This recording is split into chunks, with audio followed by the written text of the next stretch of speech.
कहा कि हम ये 8 नाम इसलिए दे रहे हैं ताकि आप ये ना कहो कि हम बिना सबूत के बात कर रहे हैं।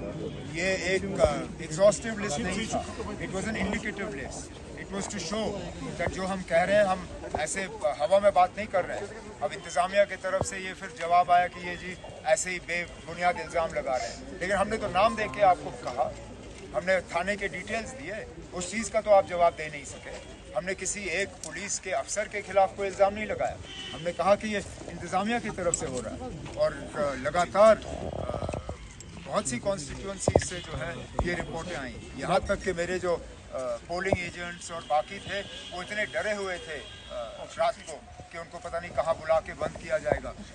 कई सारे तो या तो दोस्तों या रिश्तेदारों के घर में सोए, कुछ तो उनमें से ऐसे हैं जो अपनी गाड़ियों में सोए थे रात को, वो घर वापस नहीं गए। अगर यही इनका आज़ादाना तरीका इलेक्शन है तो फिर ये अपने घर में रखें इसको। डॉक्टर साहब, आपका एक देरीना तजुर्बा है, ये चीज़ें आपने पहले भी देखी है। जो कल नेशनल कॉन्फ्रेंस का एक स्टेटमेंट आया था, अगर इलेक्शन कराना ही नहीं था फिर तो पहले ही क्लियर कर दी थी किनको जिताना है। यही तो मुसीबत है जो हम लोग बार बार कहते हैं कि दूसरे जो खड़े हैं उन्हीं के एजेंट हैं, उन्हीं की तरफ से खड़े हैं। आज लोग उनको दिखा देंगे कि कौन यहाँ पे है कौन नहीं है, कर लें जो करना है।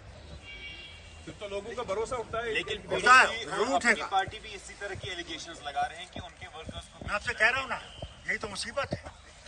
अपनी पार्टी के तरफ से इस तरह के इल्ज़ाम लगाना तो मजाक की बात है, क्योंकि ये किया ही जा रहा है उनको फ़ायदा पहुंचाने के लिए। और है कौन मरकज़ की तरफ से इलेक्शन लड़ने के लिए?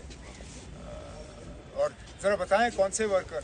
मैं फिर ये बात दोहराता हूँ ना, हमने तो कम से कम आपको नाम दिए, थानों के डिटेल्स दिए, वो ज़रा बताएं कौन है और किस थाने में लिया गया। अब चलिए, जो हुआ सो हुआ, रात गई बात गई, आज नया दिन है। अब उम्मीद करते हैं कि हमारे वर्करों को इस तरह तंग नहीं किया जाएगा।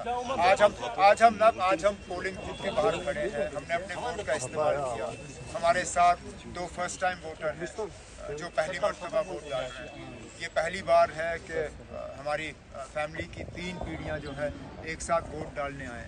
मैं यही उम्मीद करूँगा कि बाकी जगहों में भी इसी तरह अपने जमहूरी हक़ का जो है वोटर इस्तेमाल करें। अगर के ये कहा गया है कि कोई बॉयकॉट नहीं है, किसी तरह की वायलेंस नहीं है, किसी तरह का खतरा नहीं है, तो फिर बढ़ चढ़ के लोगों को जो है इस इलेक्शन में हिस्सा लेना चाहिए, अपने वोट का इस्तेमाल करना चाहिए, क्योंकि आखिरकार यही एक जमहूरी तरीका है जिससे कि हम अपनी आवाज़ जो है वो बुलंद कर सकें।